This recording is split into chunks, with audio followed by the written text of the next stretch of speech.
Hi guys, welcome back. I'm Al Aguilar, aka Sonder Wild, and you're back with another episode of a breakout session here for the Zoom Sessions. And today, I have some really exciting guests here with us. I have actually Armi Millare, who is from the Philippines, good friend of mine, and producer drummer Kim Ofstad from Norway.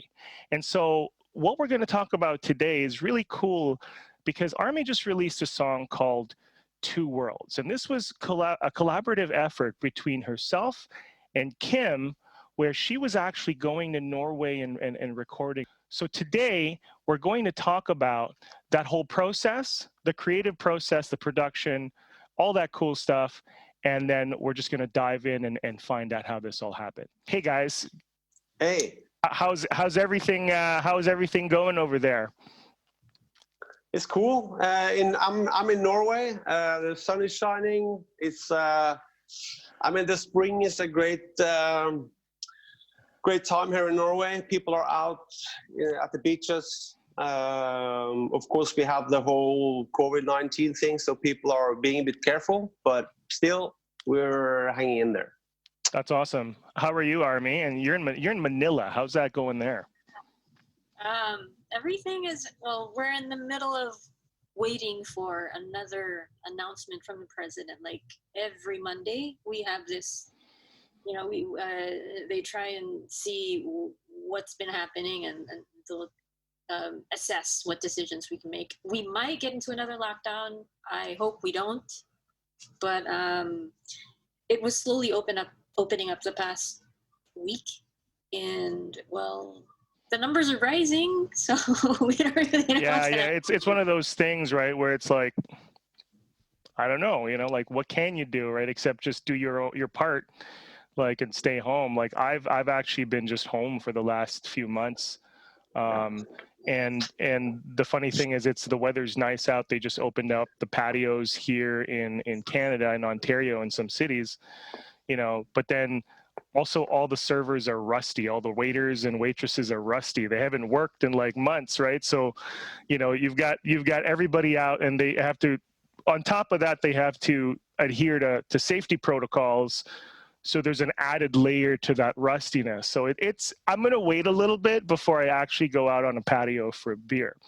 But first of all, thank you guys for doing this, and I really appreciate it. And I was talking to Kim before we started recording that, I've been a fan of his band D'Sound for a long time.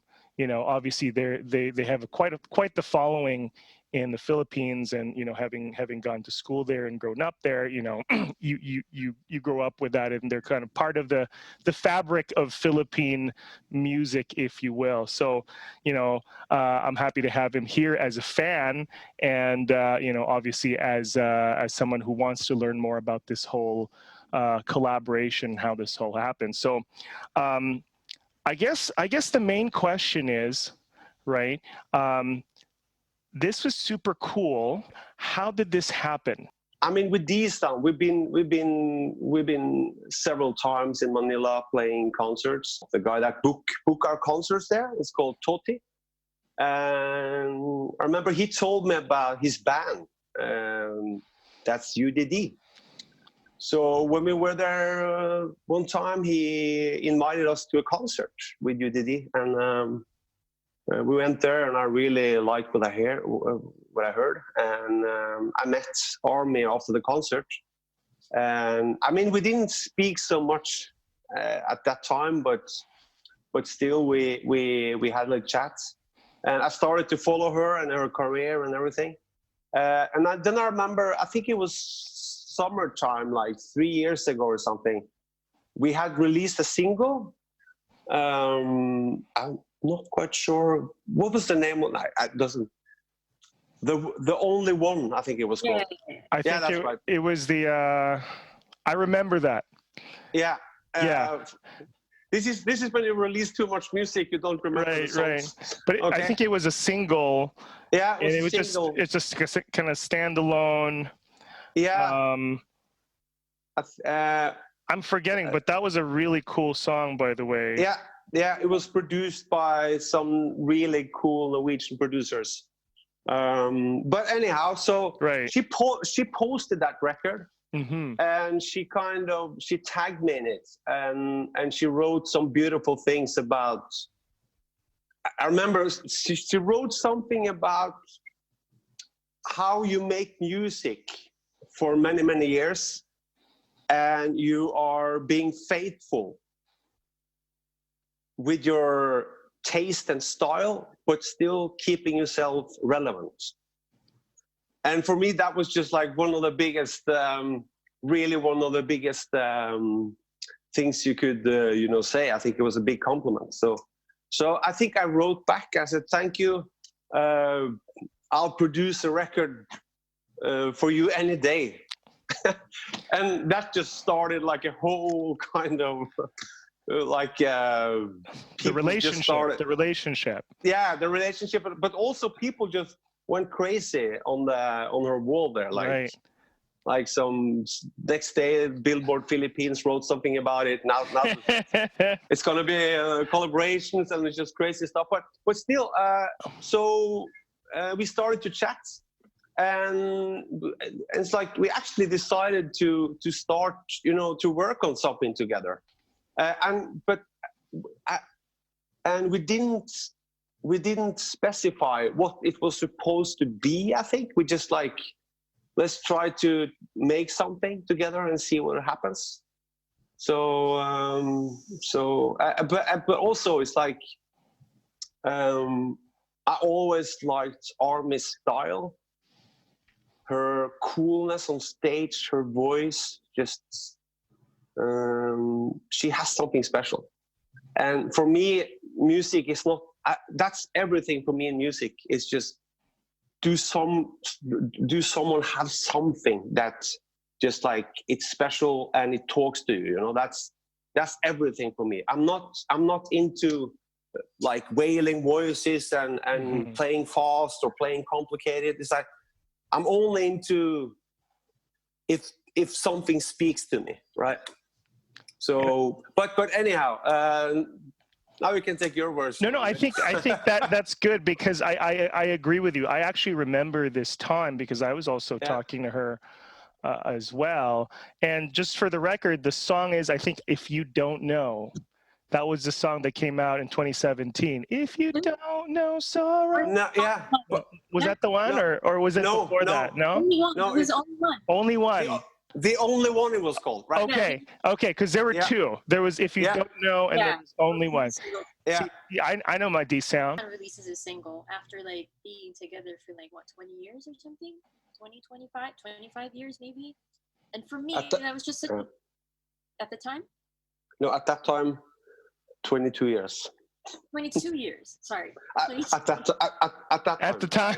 At that time, 22 years, and it was such a big deal for me as a fan of music, one, and as a fan of D'Sound, two, because I see these people who have been doing this since before I even, started in the music industry.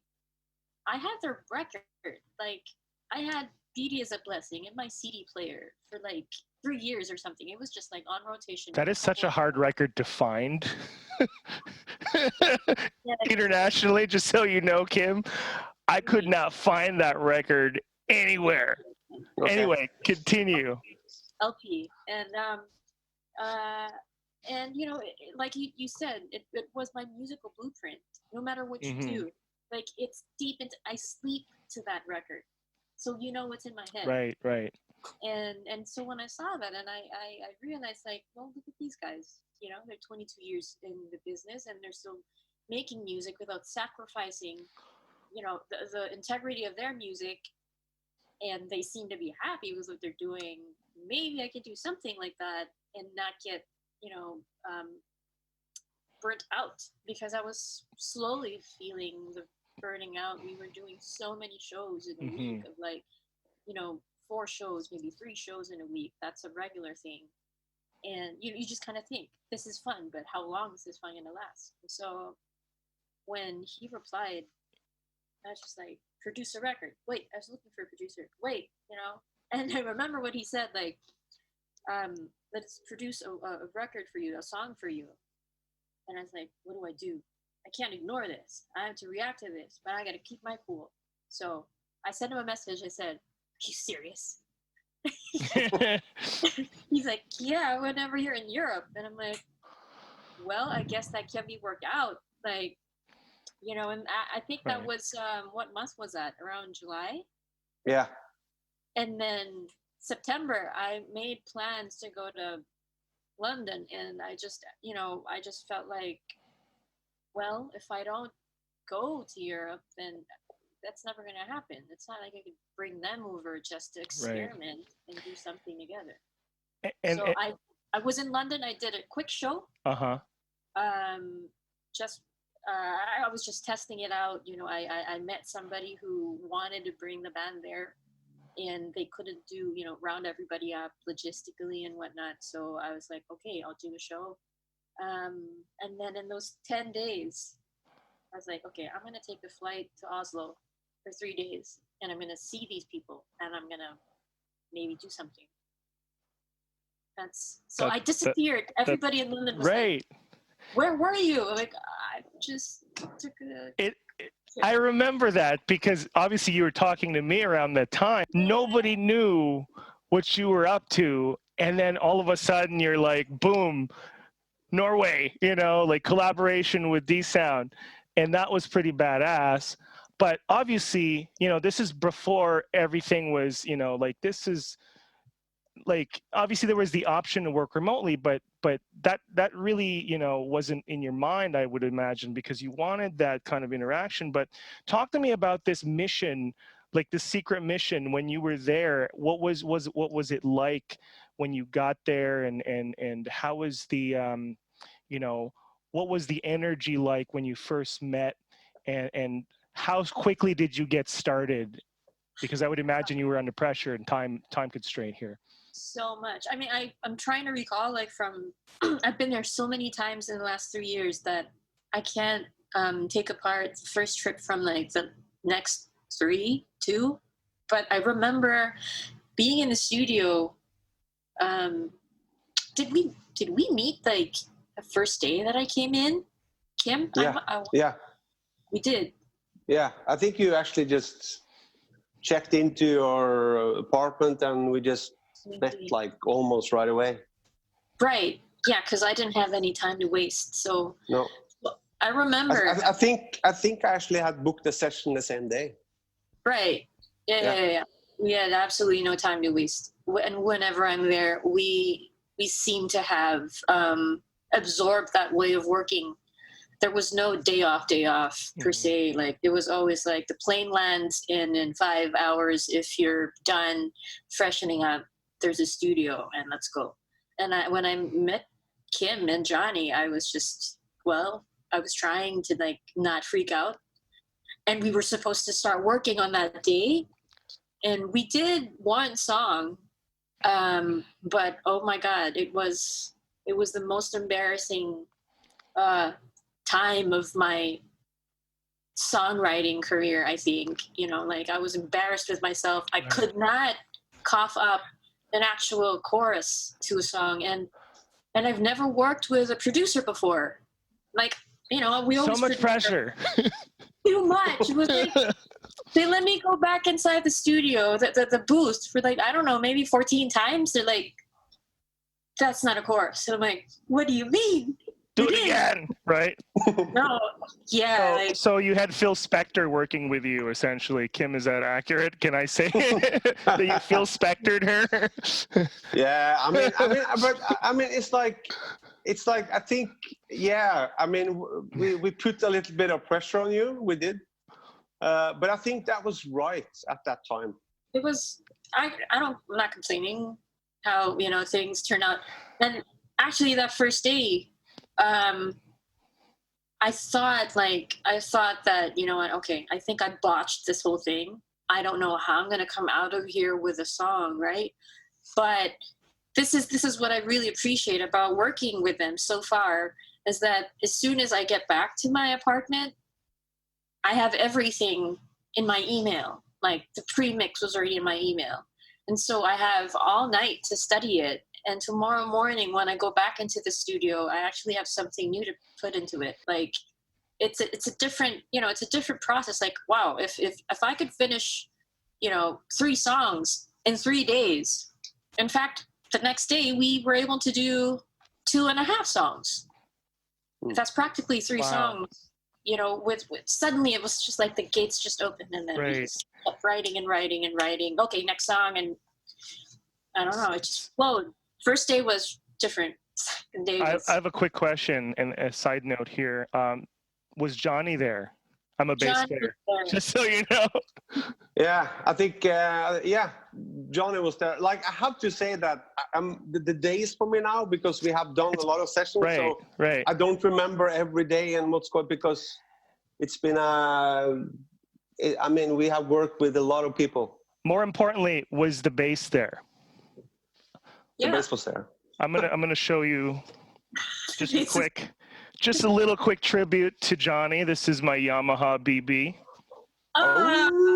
Signed by Nathan East. So wow, that is the my little shout out to Johnny there. Yeah. If he's watching that, but he's one of the main factors why I ended up getting a Yamaha BB. I mean, it's a great instrument. Yeah. But anyhow, so you wrote this song, right? What song was that? And was that released yet, or is this something that kind of was like a little feeler type thing? Like, what was the thing that came out first? There were 2 songs that happened that time. And then on that second day, just before going home, Kim was playing something in the background, and it sounded a little bit housey, dancey, and I was grooving to it. And then I started singing, and then Johnny was like, you can try singing it in your language, your native tongue. And it's like, okay. So that became Lykkelig, that we finished like an hour before the airport train came. Like, it was like that tight. But everything, worked out. It kind of fell into place. It just did. It just magically. I love that. I love that when it happens. And I especially love when there's time pressure. Mm-hmm. Because it's like, it really shows who you are as a human being. And if you just in life in general, right, when there's that added pressure, it's like, you'll really see what people are made of. And I think it also creates great art, right? One of my favorite newer artists is Tom Misch, and he does this thing it's called 5 Day Mission. It's a record that he released, and in every day he's recording a song. So it's basically a record of a song a day, and it's called 5 Day Mission. It's by Tom Misch. I'll send you guys the link after. Cool. But that added pressure of like, oh shit, we got to do some stuff now. That's why I love watching documentaries. And that's, I think, on that note, to touch on that, while the convenience of recording at home and your kind of adds a certain vibe to definitely your new recordings and stuff, there's definitely the aspect that I want to touch on, like when you're in the studio, it's a whole different energy, right? And you can't approximate that working in a basement somewhere. Would you agree, Kim? Like, you've had a lot of experience. Yeah, the whole studio situation for me, it's to be honest with you, I'm all about the people. I've had amazing sessions just around 2 small speakers we bought for $15 and a laptop. Mm-hmm. But the people around the table have been so amazing that's so for me, that's the whole, it's all about the people for me. To be honest with you, I'm not the kind of guy that kind of gets so inspired by gear and studios and stuff. I've never been that kind of, because also it's because of that like the first D'Sound albums, we didn't have enough mics, so we had to record with very few mics. It was like low budget everything. So sometimes if I come to a big studio with like SSL that's like 50 meters long, and I almost freak out because it's too much, so but anyhow, it's I mean, it's for me, it's all about the vibe between the people and just have like really effective equipment. Like I want things. To me, I rather have like bad sound but really effective things, because you have to when you are in a creative situation, if you have an idea, you have to be able to record it right away. You can't just wait, oh, I need that line, oh, there is something wrong, I need some echo, I need some blah blah, and it takes like 15 minutes to get it up, and you lost it. The vibe's gone. Yeah, the vibe's gone. Right. So and when it comes to studio situations, I've been working like last 10 years in so many different situations. I've been working, together with people in big studios. I've been doing some big records just from home, where I've just been sending out files. With the work, especially that first week with Armi, we worked in a pretty decent studio, like really good studio, just outside Oslo with called White Room Studios. That's really, really good. They have like a grand piano. They have like, it's really dope, but still like the setup is really effective. And also that was a really cool thing with Armi, because we didn't have any music done. We started from scratch. We started just with fresh ideas, and also I felt like that Armi also had some, not just the top line, like the melody and the lyrics, but she also had some ideas about how she liked things when it comes with instrumentation, like the sounds and everything. And then now you're going into the producer perspective, right? And I think like a producer now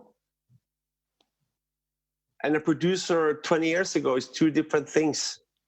It's like I really appreciate like those really good old school producers, like that just made everything happen. Right. I really appreciate them, but also I appreciate like the new generation that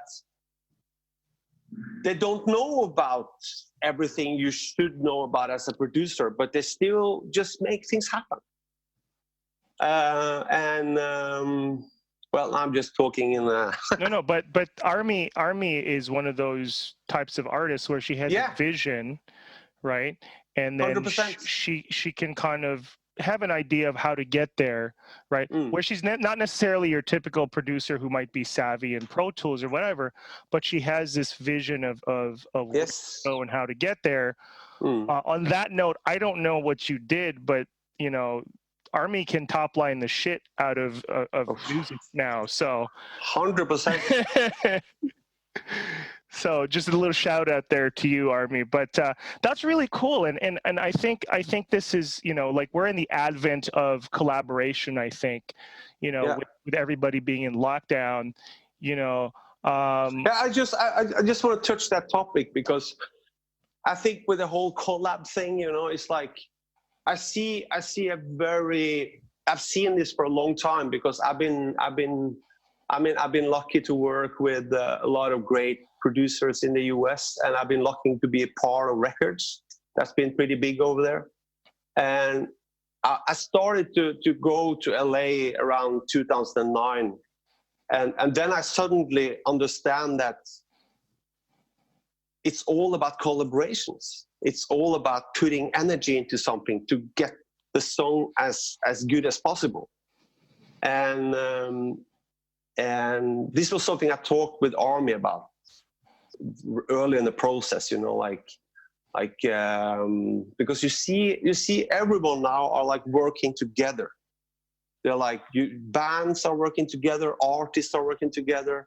This is not just in music. This is in the whole world. This is in tech. This is in oil. This is in everything. Like companies work together. They share ideas. It's like this is what's going on in the world right now. It's the sharing culture. It's not like, oh, this is mine, I'm not going to show it to you. Like You know, this is not what it's about. It's about sharing.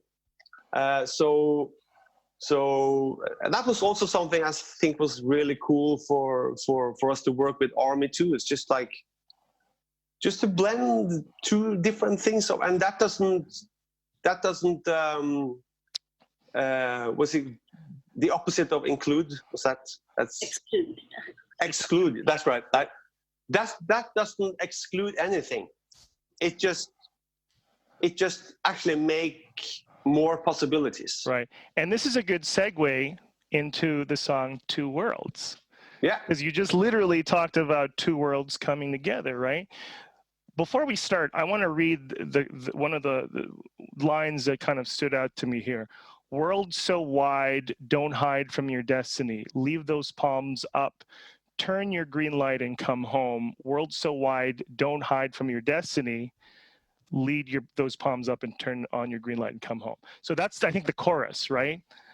World so wide. Anyway, I love that line. And it kind of evokes this whole kind of, you know, anything is possible, right? And this collaboration, this thing with you and Kim is kind of the product of like that whole mentality of collaboration. When did this happen? Was this at the same session? Was this a different session when you did Two Worlds? Like, what was the timeline here? It was different. Like, actually, Two Worlds was more of an accident. Yeah, I went to that studio, in the same studio with Magnus and Kim, and we were wrapping up this one song because I went there, I think, April last year. And then, so I spent May, June, July, August, September, October thinking about all the songs that we were doing that last trip. And I was like, okay, the last trip that I'm going to take, I'm going to go there sometime November. Another segue during my show in Berlin. Like, I get invited to do a show somewhere else in the world, and I'll go into the map and check how close it is to, like, wherever I want to work. And I'd be like, okay, I'll be in Berlin. That's like 4 hours, 3 hours away from Oslo. Then I'll take a side trip there, stay there. Another secret mission to Oslo. I just don't like talking about things that I'm not finished working on yet. Right. You know, it's like it kind of like preempts the whole energy. Like, I don't want to talk about, and this happens with me even with songwriting. All the songs that you hear right now, these are things that I've never told other people. And I get to tell the whole world about it. That's the ironic part. Like, it kind of adds to the surprise aspect, like, surprise, motherfucker, you know? It's just like, look what I got, you know? You know, when you don't talk about it, you have no expectation, right? You just do it. Yeah, you do, yeah. But like, you just kind of do it, and then, you know, that's what it is what it is. Yeah. Right? And so when you went to Norway for this time, how many days did you have for this one? I had 3 days, like 3. Okay. Yeah, 3 nights. And Kim, was it at the same studio? No, this was I mean, Two Worlds was actually the last record we made out of all the records we've done, and it actually, I mean, we as I remember it, we had actually finished the day. Yeah. Yeah. So, and we were at a producer called Magnus Magnify, which is really good, amazing musician and producer. And it was just, I got this, I mean, we were almost like putting on our clothes, right? We were done. We were done, right? And then I got this idea, this rhythmical idea. That was actually because the drum track on Two World, like the main drum track, is actually me playing on my knees and my stomach. That's I heard that. Yeah. So I kind of made this drum loop. So was that a 57 on your stomach or a condenser? yeah. Actually, it was. We had one. I don't remember what mic. We had one on the floor and one on the stomach. Right? So So what happened was that after recording it, we kind of worked on the sound and we kind of pushed some, you know, some heavy plugins on it to just make it powerful. Mm-hmm. And when I'd finished it, I just realized that this drum loop could be in many, it could be like a 3/4, mm-hmm. It could be a 4/4, it could be a 6/8. It's like you have many natural measures. So we decided to just, actually we didn't decide actually, because I think Magnus started to put chords, but he didn't put chords. He put the chords on the off where I had them on. Right. So, and then when Armi did her top line, she had another one. So you see, this was like, it was so weird. But even though the three of us had different measures in our head, we still had full control. So it was such a cool. So we just, I don't know, it just we just decided to let each one of us have our own way of how should I say, of thinking about what's the right one. Right. Because I think you know, as a bass player, I think you had this kind of like 6/8 feel in your head, and then all of a sudden it's not a 6/8 feel when Magnus comes in with his chords, and those are like freaky chords, man. Like I was trying to dissect it with Armi on guitar, and those are some freaky changes. And then she comes in with her top line, which is on another in her different, you know. So I see where this is going. So that was pretty cool. And then were you like, okay, let's go with this right now, or did you kind of wait? Did you kind of sleep on it? Like, did you come back? Like, what was that? No, we didn't sleep at all. We just went on it. Like, let's go. Let's see what we have to offer to this. Just let's. I mean, we worked some time with it, you know. But what was really important for that song? What was really important was to define the different parts. That's like really important. Like you feel you start someplace. Okay, you put on another puzzle. And it just, everything involves, and it just... Right. And I wanted something as confusing as you know, not knowing where the one would be when this first phrase would come in. Mm-hmm. And it was very important to me to hear that upon starting the record. And so there was actually a point in the song when we were all working on it that all three of us were confused. We were like, this is confusing. Like, I know, right? But it's nice. Yeah. Right. We're having so much fun, and whatever I couldn't exactly do beat-wise, I did it vocally because I didn't want ones, right? I didn't want to do like the first kick down and the number one, but so I put a lead note before I started singing. Right, but what did we come here? You know, it was important to me to still follow the vision of not, you know, abandoning tradition completely. This song is absolutely nothing like what I've done before, and it's everything that an extraordinary pop song would be. I wouldn't even categorize it as pop.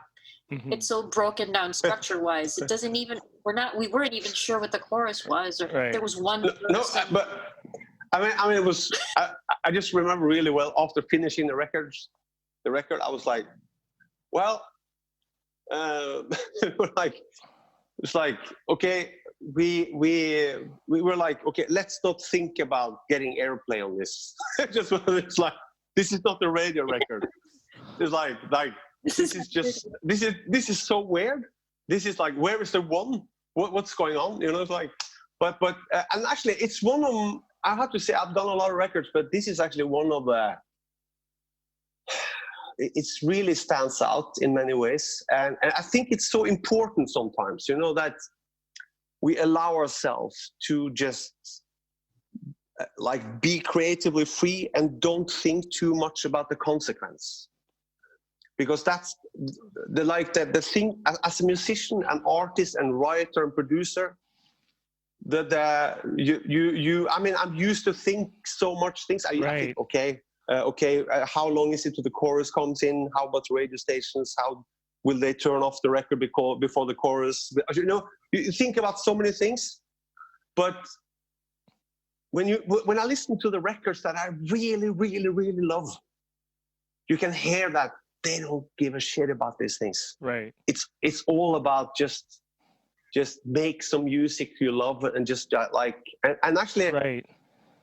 I think it's really cool that you ask, what is the chorus? I don't know what the chorus is. Are there a chorus? Is there a chorus? I don't know. Right. I don't know. What's the chorus? What's the verse? What's the pre?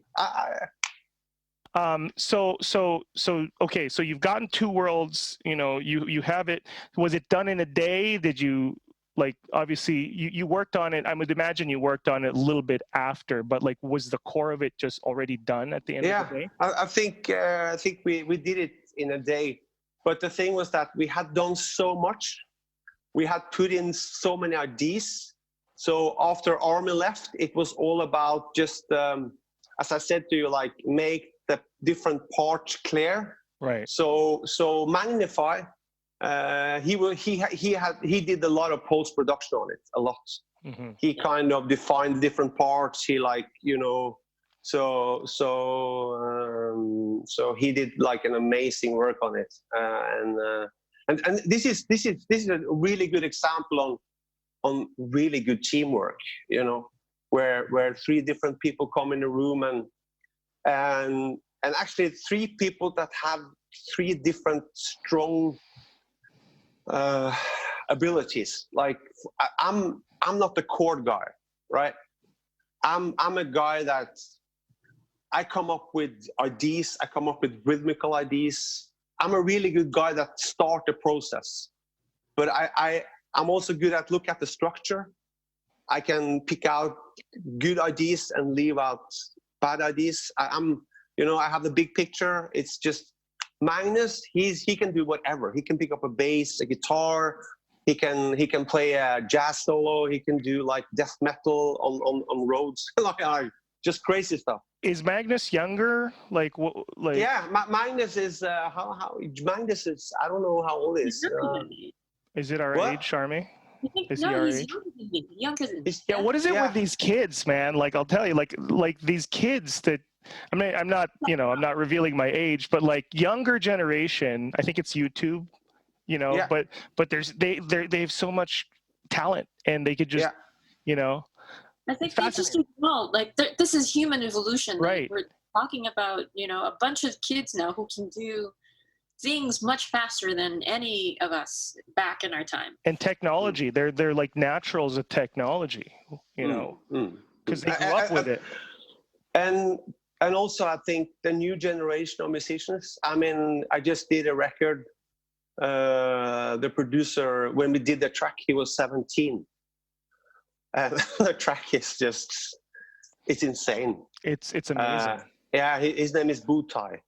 Like, wow. Shout out to Butai. What was my point? What I have noticed with young musicians and young producers, songwriters, is that they're not filled with,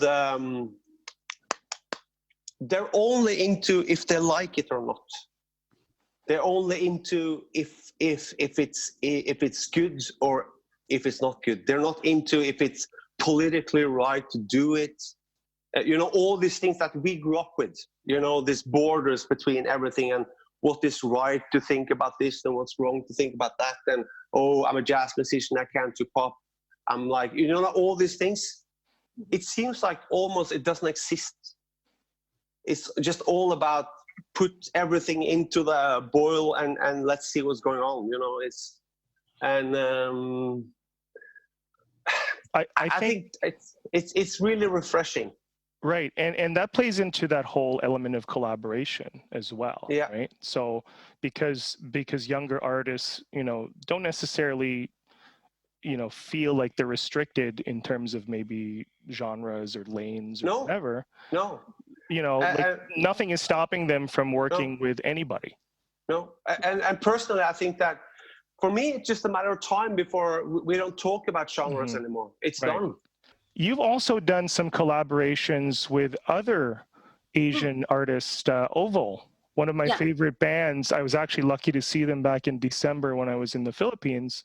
Yeah. So there are a lot of talented people out there. Like one of my favorite trumpet players is Japanese right now. Like he's, but I think there should be more of an effort in North America specifically to showcase the diverse talent that we have in the world, because they are out there. When the band goes to music festivals, let's say international music festivals, people come up to us not for our English songs, but for the songs in Filipino. It's like if they don't really understand the words, if they hear the music and they can jive to the music, that's even better for them. I think what I'm trying to say is that really if it's all about the music also, people will hear it, people will feel it. And the reason why maybe Kim and I and you are connected in this way is because we see music as music, and we want to just have that product based on how we feel about it, and not so much the logistics of how to do this. I don't think about, who else is going to like it? What we actually did was career suicide. We released my first solo single. That is not even close to there's absolutely zero structure. Everything, the formula of how to sell a song, we didn't do in the song. It's like, well, if you think about it, it's a whole new ball game now anyways, right? Everybody's scrambling to find what the new thing is in the new normal. And while other big labels are telling their artists, no, don't release this because you can't go on tour and follow it up, independent musicians are like, I'll release it. I don't give a shit, right? And they're doing well. Yeah. Yes, exactly. Exactly. That's what happened to the song. I mean, we weren't even planning to make this the first single. It was something else. And then I emailed Kim and I was like, Kim, is it okay to release music now? Because, things are not okay. Right. And Kim was like, well, I don't know, but I think people need music. Like, people will listen to music now. And then Magnify was, he was kind enough to say, I don't want to think about the business aspect. I think the work needs it right now. Let's just put it out. Let's not think about, where it's going to go. Let's just put it out there. Right. And we had such low expectations of this song. We're like, maybe 5 people like it. I don't know. It's a badass video, by the way. I'll have a link to all things D'Sound and Armi and UDD down below, so you guys can check that out. Somebody contacted me and they added the song to a podcast, right? And it's composed of 3 enthusiasts from UK, Japan, and the US. And I listened to the whole podcast, and it was generally all kinds of R&B, and you won't believe the countries that are involved in it. And these guys are very clear when they said, like, we have no room for xenophobia. This, you could see this in their page. And it was just such a great thing that they did not only focus on, a certain continent. Like, they included, like, New Zealand, Switzerland, Croatia. It's like every, you couldn't even, like 21 countries, 8 genres, but all in R&B. And I think R&B in general is like making a sort of a much bigger comeback. It's like rooted at the back of every musician somewhere. And like R&B is there. It's the foundation of modern pop music. I'm getting goosebumps when I'm saying this right now, because like I'm just thinking about it. So many musicians, like practically most musicians, are inspired by R&B, Mm-hmm. by Black music. And so I think this whole thing, this whole movement that's happening, Mm-hmm. you know, getting rid of the tag urban and people getting their ideas about race kind of corrected is a good thing for a lot of people. We just have to sit and wait and see how, you know, this is going to turn Right. out. Mhm. It's just too soon Right. to assume what we're I going think what people need to know is that it's a work in progress, and everybody should keep working towards that goal, right? And you're never done. That's the thing. You're never done. Everybody just needs to keep pushing and working towards this goal, you know. Anyway, thanks everybody for tuning in. This was a really interesting discussion, really compelling topics here. Please feel free to check out everybody's links. I'll have them below in the description. And if you can subscribe, even better. Stay tuned for more Zoom sessions here with Al Aguilar, aka Sonderwild, and I'll see you next time. Thank you.